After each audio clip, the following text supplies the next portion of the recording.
Bonjour, bienvenue à cette session reInvent sur les trucs et astuces pour améliorer les performances d'Amazon S3 pour vos besoins d'analyse de données. Mon nom est Sébastien Perrault, je suis architecte de solutions chez AWS à Montréal et je vais vous accompagner tout au long de la prochaine demi-heure. Pour l'optimisation d'Amazon S3, nous allons regarder en 3 temps les possibilités que vous avez devant vous. La première est comment optimiser la façon dont vous mettez les objets dans Amazon S3. La deuxième va être le type d'objet que vous allez pouvoir mettre ou le type de fichier que vous allez mettre dans Amazon S3. S'assurer d'utiliser le bon format binaire ou non, tout dépendamment du type d'analyse que vous voulez faire. Par la suite, on va regarder aussi le type de partitionnement qui peut être fait tout dépendamment du type de données ou le type de fichier que vous avez mis dans Amazon S3. Et par la suite, nous finirons par des liens utiles vers des blogs et autres articles qui ont été utilisés pour bâtir cette présentation. Qu'est-ce qu'Amazon S3? Amazon S3 est principalement un service de fichiers par API qui a été développé par Amazon en 2006, un des premiers services lancés pour AWS. C'est un service qui vous permet de pouvoir mettre des fichiers de façon non structurée dans AWS et d'aller les chercher par interface HTTP ou par API, plus communément appelé. De ses débuts de modeste, de seulement permettre l'ajout et enlever des fichiers, maintenant Amazon S3 permet une grande possibilité avec beaucoup de services qui ont été greffés autour d'elle pour pouvoir fournir des services d'analyse de données beaucoup plus poussés. Donc, c'est de ce côté-là que nous allons aller. Je vais référer à Amazon S3 simplement comme S3 dans les prochaines diapositives. Donc, quoi faire pour améliorer les performances? Une des premières choses, c'est de structurer les données en conséquence de vos recherches. C'est-à-dire que si vous structurez vos répertoires de façon à ce que ça soit simple pour après ça faire vos recherches dedans, c'est-à-dire de pouvoir mettre des fichiers, de créer des structures de préfixes, ce que je vais expliquer un petit peu plus dans quelques diapositives, qui va vous permettre d'aller chercher un gain en performance, puisque l'idée sera de ne pas aller traverser tous vos fichiers pour faire une recherche. Par la suite, nous allons parler aussi du parallélisme. S3 étant un service qui est terriblement parallèle, beaucoup de possibilités de performance dans un grand parallélisme. Comment vous, de votre côté, en tant qu'utilisateur, vous devez utiliser tout ce parallélisme qui est à votre disposition pour augmenter vos propres performances. Et par la suite, nous allons parler de ce qu'on appelle le exponential backoff. Comment bien ralentir lorsque vous atteignez certaines limites dans vos recherches ou dans vos dépôts de données dans S3 pour bien travailler avec le fait que S3 est en train de s'ajuster à vos besoins et bien lui laisser le temps de réagir. Donc, ce sont les trois principaux sujets que nous allons voir pour S3 comme tel. Premièrement, qu'est-ce qu'un préfixe dans S3? Un préfixe, principalement, ce qu'on va appeler un préfixe, c'est la structure de répertoire que vous auriez sur votre disque personnel, sur votre ordinateur. Donc, la première chose, on a le nom du bucket qui est la lettre ou l'emplacement sur lequel vous storez vos choses. Donc, les buckets sont uniques de façon globale chez AWS. Par la suite, vous allez avoir la clé de l'objet qui est vraiment composée de tout le préfixe ainsi que le nom de l'objet, qui est le fichier généralement. Donc, la clé, pour nous, c'est le chemin complet, incluant le préfixe et le nom. Pour nous, ce qui va être intéressant maintenant pour l'amélioration de performance, on va vraiment se concentrer sur le préfixe pour aller chercher le plus de performance possible. Pour ce qui est des préfixes, si on prend ici, dans la diapositive qu'on voit ici, un exemple d'auto, plusieurs autos qui enverraient des données de télémétrie en temps réel ou par lot vers S3. Ce qu'on peut voir ici, c'est que de la façon dont les choses sont découpées actuellement, on dirait que dans le préfixe, il y a une portion qui est complètement autonome et une portion qu'on pourrait appeler un tronc commun. C'est-à-dire que pour une journée comme aujourd'hui, une journée donnée, Le tronc commun serait daily uploads et la date, et le reste serait chacun des préfixes serait complètement unique entre chaque auto. Selon la documentation de S3, vous êtes capable d'aller chercher entre 5500 et 3500 requêtes par seconde, tout dépendamment du type de requête que vous faites. Par contre, vous n'avez pas accès à ces vitesses-là automatiquement à un point dans le temps ou quoi que ce soit. S3 doit s'adapter à vos façons d'utiliser le service. Et lors de cette adaptation-là, il va déplacer ou s'ajuster à vos données, à vos paramètres pour bien maximiser la façon dont vous êtes capable d'aller chercher toute la performance de S3. Donc, vous voyez dans l'exemple suivant, le tronc commun serait la date. Maintenant, si nous changeons la date, nous passons à une deuxième journée, même si l'auto 1, par exemple, qui atteignait des performances, générait beaucoup plus de données que les autres, même si elle avait été améliorée au niveau de ses performances, S3 avait réalisé que de plus en plus de requêtes arrivaient sur cette auto-là, bien, puisque nous avons changé de journée, maintenant, toutes ces améliorations-là sont à refaire, en fait. Puisque le tronc commun vient d'être changé, c'est maintenant le tronc commun, on retourne à daily uploads pour le tronc commun, puisque la date d'hier ne compte plus aujourd'hui, c'est une nouvelle date. Donc l'auto 1 doit recommencer et le service va complètement réapprendre à travailler avec les données qui sont envoyées vers elle. Il va prendre les actions et s'ajuster à tout ça. Donc, de pouvoir améliorer ces performances-là de façon plus continue aurait un certain avantage. C'est-à-dire que ça pourrait être beaucoup plus facile pour un utilisateur d'établir une garantie de service un peu plus simple. Donc, pour arriver à cette fin, ce qu'on va faire, c'est qu'on va changer la cardinalité de notre environnement.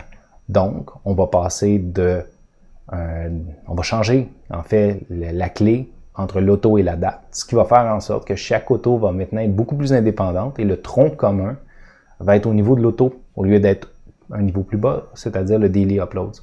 Donc, si une auto génère plus de données ou doit lire plus de données qu'une autre, elle va automatiquement bénéficier d'un partitionnement beaucoup plus intéressant ou d'une façon où S3 va avoir compris la charge de travail qui lui est envoyée.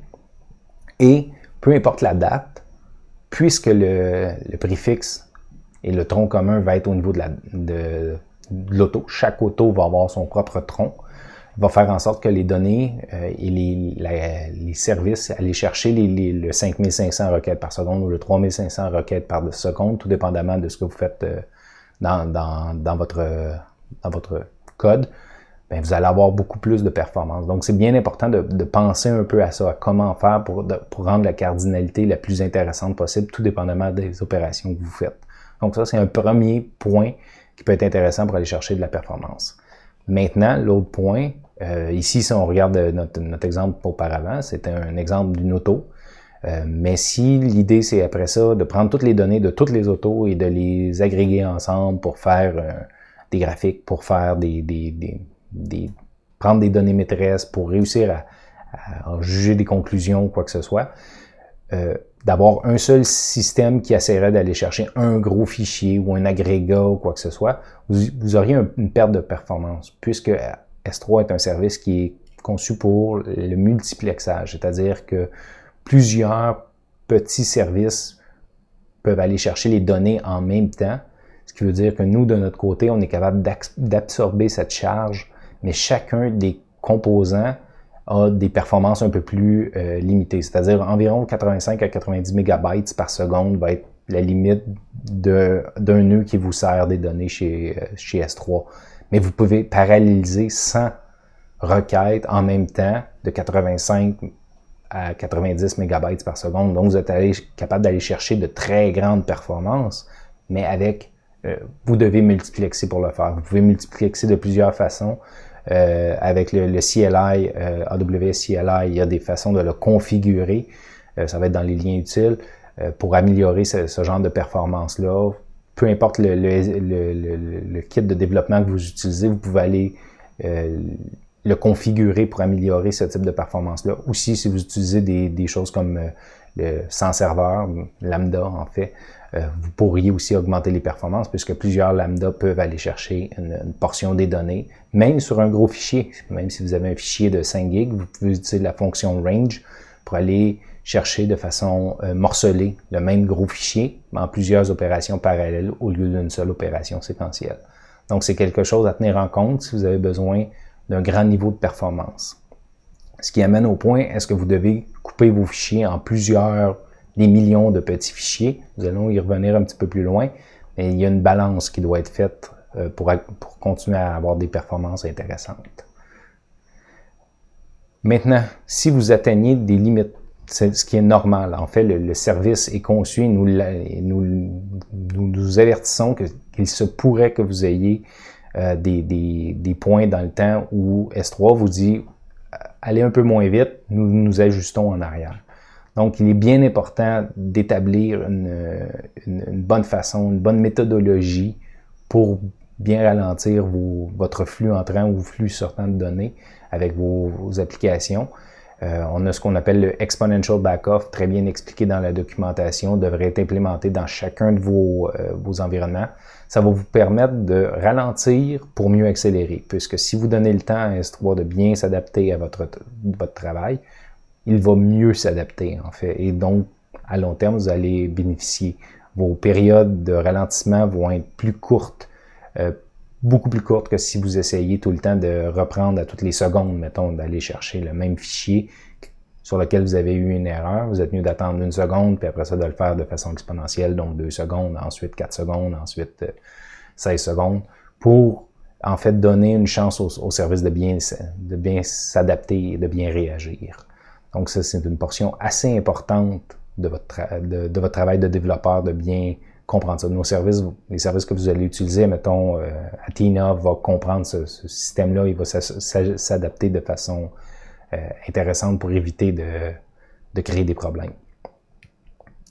Ensuite, une autre des considérations qui est intéressante, c'est d'aller voir les services qui sont connexes, que vous utilisez avec S3, qui pourraient créer des points de tension. Exemple, KMS est un qui est le service d'encryption. Si vous n'utilisez pas le SSE de S3, mais que vous voulez utiliser KMS parce que vous voulez gérer vos clés, chez AWS, dans S3, on a créé ce qu'on appelle le bucket key, c'est-à-dire que au lieu de faire une requête par objet dans KMS, nous allons faire une requête pour le bucket et nous allons la garder. Ça a un gros impact sur la performance et sur les coûts. Imaginez que vous faites 5-6 000 requêtes dans une minute pour un objet. Si vous n'utilisez pas Bucket Keys, bien, vous allez faire aussi 5-6 000 requêtes à KMS. Donc, les coûts vont être très grands. Puis, si vous essayez de faire des requêtes, beaucoup de requêtes par seconde, vous allez être limité au niveau de l'API de KMS et non l'API de S3 pour aller chercher les objets ou aller mettre de nouveaux objets. Donc, très important de regarder ça. Ensuite, si on parle des endpoints ou private link, surtout dans le modèle d'entreprise, les gens veulent avoir accès au service AWS à l'intérieur de leur VPC le plus possible, de ne pas passer par Internet. Pour ce faire, 2 types de endpoints sont possibles. Nous avons Private Link qui va vous donner avec le Gateway Interface ou le Interface qui va vous donner un ENI en fait. Le Gateway Endpoint va être la façon la plus performante d'accéder à S3, c'est-à-dire que ça va être à travers plus du routage, vous allez avoir accès à tous les nœuds dans le parc S3 de votre région pour aller faire des get ou des put, peu importe les opérations que vous faites. Donc ça va être beaucoup plus performant de passer par le Gateway Endpoints à l'intérieur de votre VPC pour accéder à S3 que de passer par le Interface Endpoint, qui est en fait une ENI, donc une carte réseau virtuelle qui est insérée dans vos subnets, sur laquelle vous allez vous connecter pour aller faire vos connexions à S3. Donc vous allez étrangler à travers cette ENI-là, qui a des caractéristiques de performance de 10 gigabits par seconde par ENI, 40 gigabits de burst possible par ENI. Donc pour éviter d'être étranglé par les ENI. C'est possible, passer par le gateway endpoint au lieu du interface endpoint dans Private Link pour accéder à S3. Dans le cas de Direct Connect, les gens qui passent à travers un Direct Connect à partir d'une connexion sur site, ça va vous prendre ce qu'on appelle un public VIF pour pouvoir passer à travers le gateway endpoint. Sinon, vous allez pouvoir passer par l'interface endpoint. Généralement, votre Direct Connect 10 gigabits, c'est déjà une très grosse Direct Connect, donc de passer par le interface endpoint devrait être suffisant. Aussi, d'autres points réseau à regarder, NAT Gateway ou des NAT Instance si vous passez à travers, voir les limitations à ce niveau-là, puisque si vous utilisez S3 de façon massive en connectivité, si vous utilisez S3 pour faire peu de connexions, peu d'opérations, ce n'est pas grave, mais si vous voulez de la performance, d'aller chercher beaucoup de données, il faut regarder les points qui pourraient générer un peu plus de contention à ce niveau-là.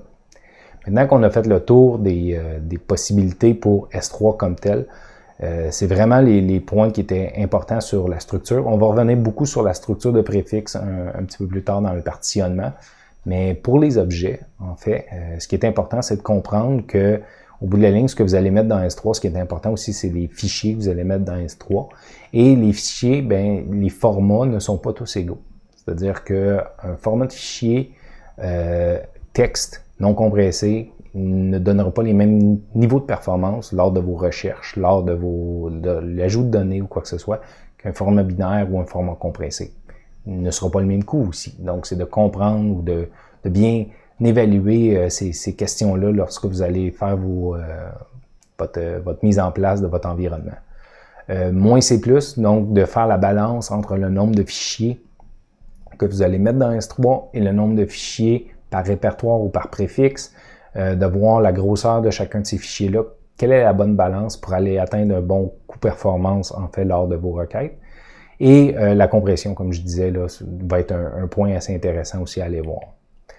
Donc, pour ce qui est des formats, important de prendre en ligne de compte que oui, les formats texte sont géniaux. Les formats texte permettent une fluidité des données entre plusieurs environnements, qui soient sur site, qui soient à l'intérieur d'AWS, entre des systèmes distincts, de pouvoir faire une copie de fichier à travers CSV, à travers du JSON. Super pratique pour vous. Par contre, ces formats de données-là sont très peu optimisés pour soit la recherche ou même pour le storage. Donc, d'autres formats ont été introduits, principalement Parquet et ORC sont les formats, je vous dirais, les plus utilisés. Ce sont des formats binaires pour représenter des données que vous voulez partager en système ou utiliser à travers S3 pour faire des recherches. C'est des formats tabulaires, donc des formats un peu comme des tables. Donc, CSV, mais de façon binaire, vous permet aussi des fonctionnalités plus intéressantes. Je n'irai pas dans le détail de qu'est-ce qu'un Parquet, qu'est-ce qu'un ORC. L'idée, c'est tout dépendamment du type de données que vous avez à stocker, de faire un choix entre CSV et Parquet devrait être très facile selon moi, tout dépendamment de votre cas d'usage. Et un dernier format qui est un peu moins utilisé sous S3, je dirais, c'est le format Avro, parce que c'est un format qui est principalement pour l'écriture de données. Je ne conseillerais pas à quelqu'un de faire de l'écriture en ligne, c'est-à-dire ligne par ligne, dans S3. Je ne crois pas que c'est la bonne place pour faire ça. Il y a d'autres méthodes pour faire ce genre de choses-là, soit par Kinesis Firewalls ou Data Analytics ou Data Streams ou plusieurs autres services pour agréger les données avant de les écrire en format plus Parquet, mettons, du côté de S3 pour l'analyse. L'idée ici, c'est beaucoup de limiter le nombre de ces fichiers, en fait. C'est-à-dire que plus vous écrivez dans S3, il n'y a aucun problème. Vous pourriez avoir des millions de petits fichiers sous le même préfixe. S3, ça ne lui dérange pas comme tel. Le seul problème vient du fait que lorsque vous allez vouloir faire une analyse de ces données-là, donc vous allez devoir aller chercher les millions de petits fichiers. Exemple, mettons des fichiers qui ont 60K. Ces fichiers-là sont relativement petits. Donc, ça veut dire qu'il va falloir parcourir énormément de fichiers pour aller chercher peu de données dans chaque fichier. Chaque opération, si vous la faites dans n'importe quel service, va devoir aller chercher le fichier complet ou une partie du fichier, tout dépendamment, mais c'est quand même 60 millions d'opérations, mettons, pour 60 millions de fichiers, ce qui est peu efficace pour des petits fichiers comme ça, pour arriver à un résultat intéressant au coût-bénéfice. Je dirais que de faire de l'agrégation de ces fichiers-là de façon logique, de trouver des moyens de rendre ça des fichiers de quelques centaines de MB serait beaucoup plus efficace pour le parcours de ces fichiers-là, le parcours du nombre de fichiers que vous voudriez faire dans le cas où vous voudriez faire des requêtes qui sont agrégées sur plusieurs préfixes, sur plusieurs répertoires, d'avoir moins de fichiers à traverser. Tous les services autour, que ce soit Redshift Spectrum ou Amazon Athena, vont bénéficier d'avoir un accès beaucoup plus rapide à ces relativement plus gros fichiers. Donc, c'est de trouver la bonne balance entre, mettons, ne pas mettre nécessairement un fichier de 5 gigs, mais de quelques centaines de MB, plutôt que des fichiers de beaucoup plus petite taille. Aussi, il ne faut pas oublier qu'un fichier de beaucoup plus petite taille ne veut pas se porter à des services comme si vous utilisez S3 Engine Engineering ou des choses comme ça, il ne pourra pas être transitionné vers des services des classes de stockage beaucoup moins coûteuses. Donc, c'est des petits points intéressants à regarder. De plus, utiliser des formats binaires, ben, comme vous voyez dans la diapositive, il y a quelques avantages. Le plus gros avantage, ça va être un avantage en coût de stockage, 10 fois moins cher, mais ça a un autre avantage en coût de retrait. Toutes les fois que vous allez lire les données, vous allez chercher 10 fois moins de données. Donc, ça prend moins de temps et ça coûte moins cher. Même chose pour la compression. Si vous compressez vos données, vous allez aller chercher des données plus rapidement et ça va vous coûter moins cher à les storer, allez coûter moins cher à les chercher. Le coût en calcul pour compresser, décompresser risque d'être moins cher que le coût de transfert. Donc, puis coût en ressources, pas nécessairement en argent. Donc, c'est une façon intéressante d'augmenter vos gains. Tout simplement, même avec un fichier CSV, si vous pouvez le sauvegarder en format gzip, vous allez avoir un gain à ce niveau-là. Maintenant, lorsque nous avons des formats binaires comme Parquet ou des données à storer, puis vous avez regardé les préfixes sur lesquels nous avons travaillé, c'est-à-dire que nous avons changé la façon dont la cardinalité entre l'auto était et la date. Maintenant, on va regarder comment on peut partitionner un petit peu plus à haut niveau et quelques choix de partition vous pourriez faire. Un des exemples, si on reprend l'exemple de l'auto, par défaut, généralement, les gens vont utiliser une partition qui va être une partition avec un ID quelconque et une date quelconque. Pour notre exemple, ça pourrait être autre chose, tout dépendamment de vos exemples. L'idée ici, c'est que le partitionnement par défaut sur lequel probablement les gens fonctionnent va très bien fonctionner. Ce que je vous recommanderais par contre, ce serait de commencer à explorer, de voir si vous pouvez, si vous avez le contrôle sur ces partitionnements-là, d'utiliser aussi le format qu'on va appeler, je vais l'appeler le format Apache Hive qui est utilisé sur Hadoop, EMR, Athena, Redshift Spectrum. On utilise ce format-là qui vous permet de définir la clé et la valeur dans le préfixe directement. Donc, c'est une façon de pouvoir aller chercher encore plus visuellement, facilement de savoir si le système, c'est quoi les clés de partitionnement que vous avez utilisées pour pouvoir faire vos recherches. Ce qui va faire en sorte que lorsque vous allez faire une recherche sur une seule auto, vous n'allez pas parcourir tous les répertoires, vous allez parcourir seulement l'auto 1. Puis vous allez parcourir chacune des dates. Donc, si vous connaissez déjà vos index, la même chose que vous faites dans une base de données relationnelle, bien, c'est une façon de faire des index dans S3. Beaucoup de gens vont me dire, oui, mais pour les mêmes données, des fois, j'ai d'autres types d'index, tout dépendamment des recherches qui sont à faire. Ce qui pourrait être évalué, et tout dépendamment de votre cas d'usage, de ce que vous faites, si c'est des données massives, encore une fois, des fois de regarder si de dupliquer les données en fait sous une autre structure de préfixe pour les mêmes données ne coûterait pas moins cher que d'essayer de bâtir une structure de données ou de transformer les données plusieurs fois pour les amener dans un autre système pour les analyser. Des fois, juste de les mettre d'une autre copie, d'une façon différente dans S3 va vous donner un aussi bon gain en performance pour faire les recherches, un coût très très abordable pour faire les recherches, puis un coût de stockage qui risque d'être moindre peut-être que de le mettre dans une base de données quelconque. Donc, c'est de regarder des fois si cette méthode-là pourrait ne pas amener un gain chez vous. Faut regarder tous les points, mais c'est une façon de penser qui peut être un peu différente, qui peut vous amener un bon gain. L'idée, c'est d'en parcourir le moins possible. C'est quand vous faites une recherche avec un Amazon Athena, par exemple, c'est de pouvoir faire en sorte que Athena va aller dans le moins de préfixes possible pour aller chercher vos données, ou va être capable de bien cibler où elle doit aller au lieu de scanner. Si par exemple, ici on regarde les dates, si ça fait 3 ans que les autos mettent des données à tous les jours, puis vous avez, je sais pas moi, 100 000 autos, mais vous avez 100 000 fois 365 jours fois 3 années de données à parcourir si vous aviez tout mis ça dans un seul préfixe, dans un seul répertoire. En ayant partagé ça de cette façon-là, en ayant mis des clés de cette façon-là, bien maintenant, si vous faites une recherche sur une date, ça risque d'accélérer les performances énormément puisque vous allez pouvoir avoir accès vraiment à ce que vous cherchez. Donc, c'est des petites choses qui vont augmenter énormément les performances. Voici quelques outils que vous pouvez utiliser pour partitionner vos données, soit Amazon Athena ou AWS Data Wrangler, tout dépendamment si vous êtes plus du côté travail de données ou plus du côté machine learning, Python.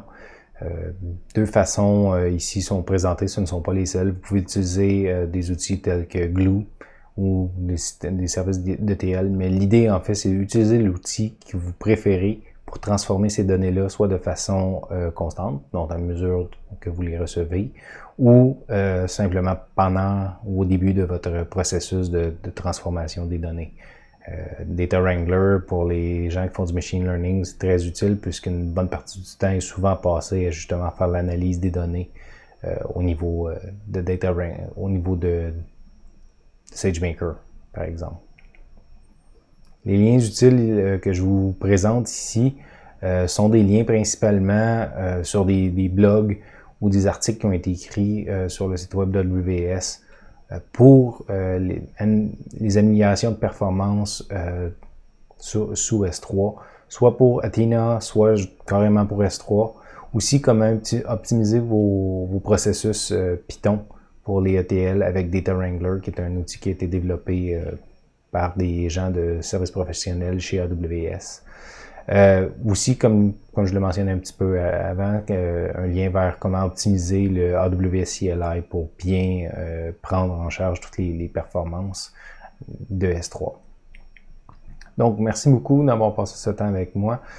Si vous avez des questions, n'hésitez pas. Si vous voulez de l'aide pour améliorer vos performances, vous pouvez contacter votre architecte de solutions AWS dans votre région. Ou n'hésitez pas. Merci beaucoup. Bonne fin de journée.